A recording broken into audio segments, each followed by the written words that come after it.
సత్య భార్యని నేను కాదు, ఆ మంజు.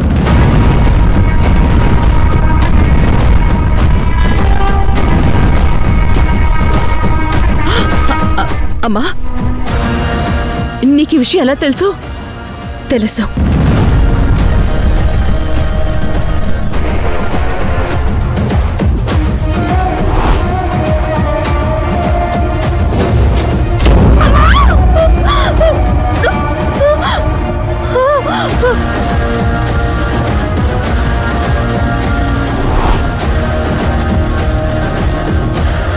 నాకప్పుడే గతం గుర్తుకొచ్చింది అత్తయ్య. నేను మెల్లమెల్లగా అన్ని విషయాలు తెలుసుకున్నాను. నాకు సత్య మంజులు భార్యాభర్తలని తెలిసిన దగ్గర నుంచి నా బాధనెవరితో చెప్పుకోలేక, నాలో నేనే దాచుకోలేక కుమిలిపోతున్నానత్తయ్య. ఇది నీ మంచికే సిరి. ఎప్పుడో ఒకప్పుడు ఈ నిజం నీకు తెలియాల్సిందే, తెలుస్తుంది కూడా. కానీ ఇక్కడ విషయం ఏంటంటే, నీకు తెలుసన్న విషయాన్ని మేము తెలుసుకోకపోవడం. అంటే ఇప్పుడు వెళ్ళందరికీ చెప్తారా అత్తయ్య నాకు గతం గుర్తుకొచ్చిందని?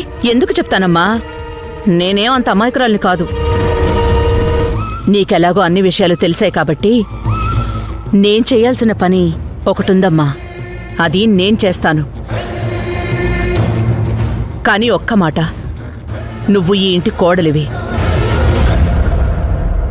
ఎందుకంటే సత్య మంజుల పెళ్లి కూడా అనుకోకుండా జరిగిందే తప్ప మేమెవరం కావాలని ఆ పెళ్లి చేయలేదు.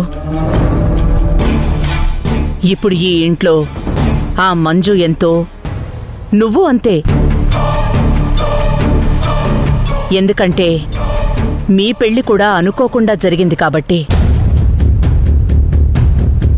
కానీ ఆ మంజు కంటే నీకే ఎక్కువగా ఈ ఇంటి కోడలయ్యే అర్హత ఉంది. ఎందుకంటే ఈ అత్తయ్యకి ఈ కోడలంటేనే ఇష్టం. నువ్వేం బాధపడకమ్మా, నేనుండగా నిన్ను ఈ ఇంటి నుంచి ఎవ్వరూ దూరం చేయలేరు. అత్తయ్య, అత్తయ్య, మీ అందరినీ వదిలిపెట్టి నేను బ్రతకలేను అత్తయ్య. నువ్వు మమ్మల్ని వదిలిపెట్టి ఎందుకు వెళ్ళాలమ్మా?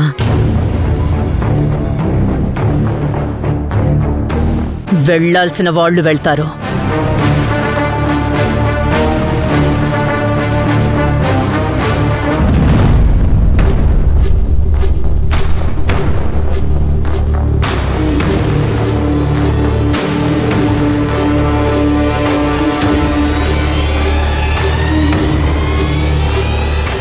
ఈ ఫైల్ని మీరు చెప్పిన దాన్ని బట్టి చూస్తే సత్య మంజులకి చాలా ఈజీగా డైవర్స్ వచ్చే అవకాశం ఉంది.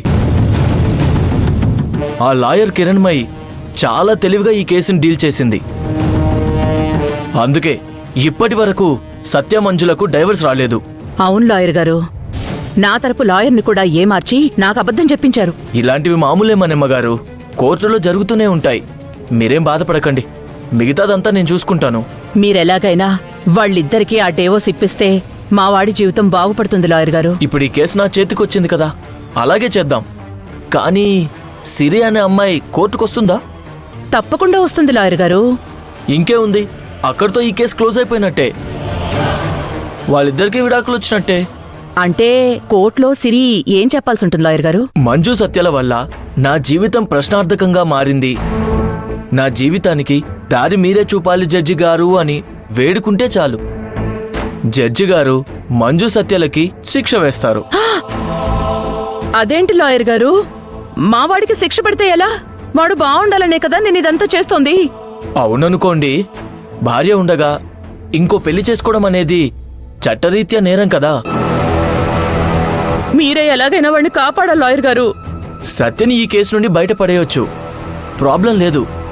ఎలాగో మంజు సత్యసిరిల పెళ్లి తనకిష్టమేనని రాతపూర్వకంగా స్టేట్మెంట్ ఇచ్చింది కదా. అలాగే మనం ఇంకొంతమంది సాక్షుల్ని ప్రవేశపెట్టి కేసుని ఇంకా స్ట్రాంగ్ చేద్దాం. అప్పుడు సత్య నిర్దోషిగా బయటకొచ్చే అవకాశం ఉంది. సరే, అవన్నీ నేను చూసుకుంటానండి, మీరు నిశ్చింతగా ఉండండి. అమ్మయ్యా, ఆ మాట అన్నారు చాలండి.